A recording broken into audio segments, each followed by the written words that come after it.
Organisations cultivate innovation and agility when their people adopt innovative 2D, 3D mindsets.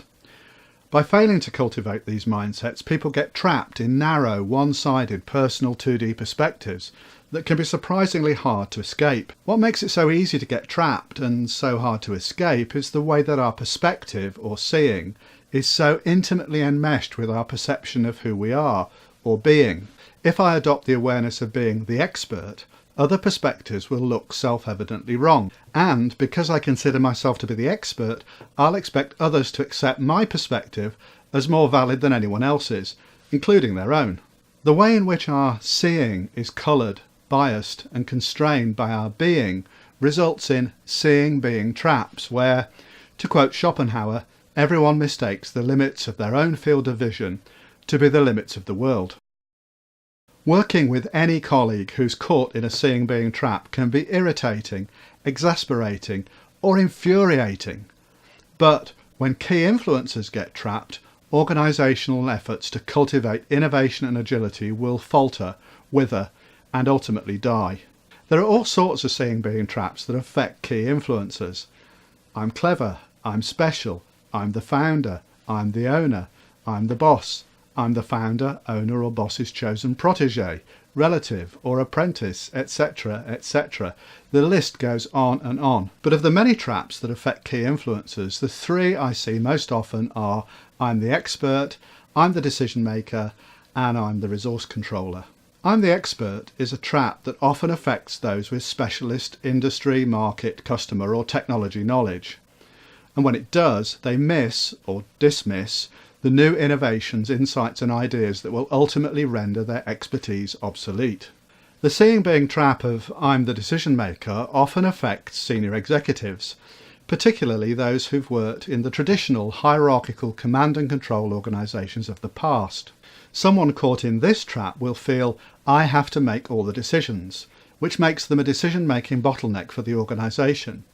This results in poor decisions due to the inevitable limits of their capacity and bandwidth, made worse by the stress of their constant self-imposed overload. Senior executives are, of course, always ultimately responsible and accountable for the decisions that determine their organisation's results. But there's a world of difference between the attitudes, behaviours, actions and interactions that stem from the 2D perspective I have to make all the decisions, as opposed to the innovative 2D, 3D mindset that I have to ensure that good decisions get made and implemented. The latter mindset allows others to contribute their knowledge, insights, wisdom and experience to decision making.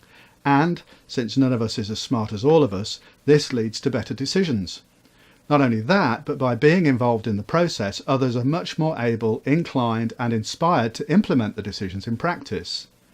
And what's more, because they understand the thinking behind the decisions, they're much better placed to make the kind of innovative, agile adjustments that are almost always required when the rubber meets the road. The third seeing-being trap, I'm the resource controller, often affects those who wield the delegated power to grant or deny access to important resources, such as funding, manpower, equipment and facilities.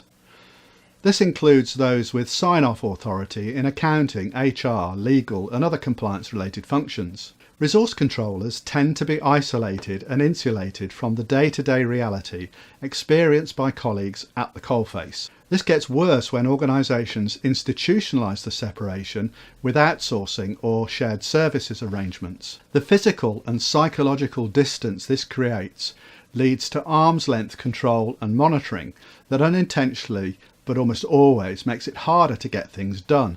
People are then forced to resort to what they see as workarounds and what resource controllers see as non-compliance. This sets up a vicious cycle in which increasingly restrictive rules lead to ever more workarounds, resulting in an exponential increase in the misunderstandings and mistrust that undermine innovation and agility.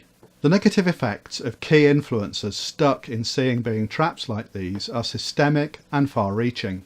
Key influencers mistaking the limits of their field of vision to be the limits of the world are the root cause of why so many high-profile, market-leading firms forfeit their future to disruptive innovators, like Nokia did to Apple and Android with smartphones, Blockbuster to Netflix and Prime video streaming services, and Toys R Us to online retailers like Amazon. So how can we help ourselves and others to avoid or escape seeing being traps?